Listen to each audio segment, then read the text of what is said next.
بسم اللہ الرحمن الرحیم۔ السلام علیکم۔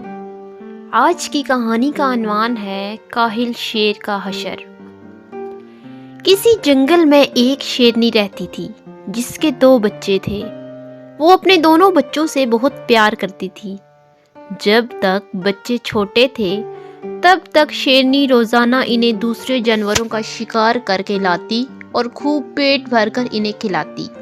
پر جب بچے تھوڑے بڑے ہوئے تو اس نے انہیں بھی شکار پر لے جانا چاہا تاکہ انہیں بھی شکار کرنا آئے۔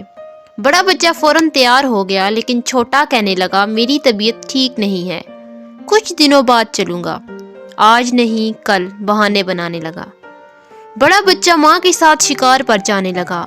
کچھ دن اور بیت گئے، پر چھوٹا بچہ اب بھی شکار پر جانے کے لیے راضی نہ ہوا۔ دراصل وہ بہت کاہل تھا۔ وہ سوچتا تھا کہ جب بیٹھے بٹھائے کھانے کو مل جاتا ہے تو میں محنت کیوں کروں۔ شیرنی اس کو بہت سمجھاتی کہ وہ شیر کا بچہ ہے، اسے اپنی خوراک حاصل کرنے کے لیے جدوجہد کرنا ہوگی، ورنہ سستی اس کی عادت بن جائے گی۔ چھوٹا بچہ اپنی ماں کی نصیحت کو ایک کان سے سن کر دوسرے سے نکال دیتا۔ وقت تیزی سے گزرتا گیا اور دیکھتے ہی دیکھتے شیرنی کے دونوں بچے بڑے ہو گئے۔ بڑا بچہ بہت پھرتیلا اور چست تھا، اس کے برعکس چھوٹا بچہ سست اور نکما ہی رہا۔ وہ اپنی ماں اور بڑے بھائی کے ٹکڑوں پر پل رہا تھا۔ ایک دن جنگل میں شکاری آیا اور اس نے شیرنی کو اپنی گولی کا نشانہ بنا دیا۔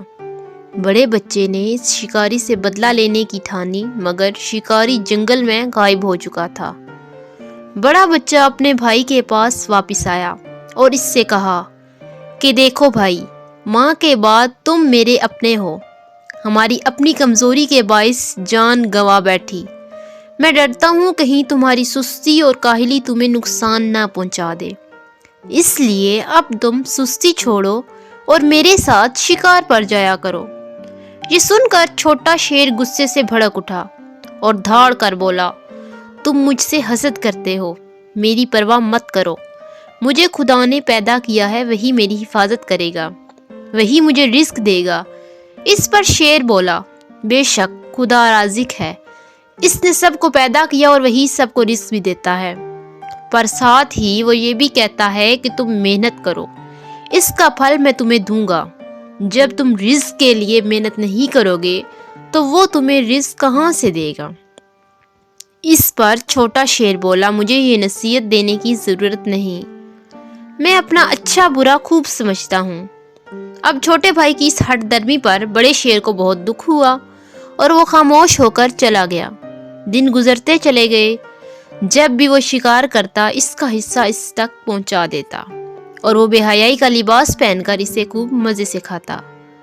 کچھ دن بعد بڑے شیر کے بیوی بچے ہو گئے۔ اب اسے اپنے بچوں کو بھی کھلانا پڑتا تھا اور اپنے چھوٹے بھائی کو بھی پالنا پڑتا تھا، چنانچہ کبھی کبھی اس کے ننھے ننھے بچے بھوکے رہ جاتے۔ بچوں کو بھوک سے تڑپتا دیکھ کر رفتہ رفتہ بڑے شیر نے اپنے چھوٹے بھائی کی بری عادتوں سے تنگ آ کر اس کو اس کے حال پر چھوڑ دیا۔ اب چھوٹا شیر بھوکا رہنے لگا، وہ کھا کھا کر سست ہو گیا تھا، شکار کی اس میں ہمت نہ تھی۔ چھوٹے موٹے خرگوش، گیدڑ اور لومڑی جیسے جانور گزرتے وہ انہیں ہڑپ کر جاتا، پھر بھی اس کا پیٹ نہیں بھرتا تھا۔ آہستہ آہستہ وہ کمزور ہوتا گیا۔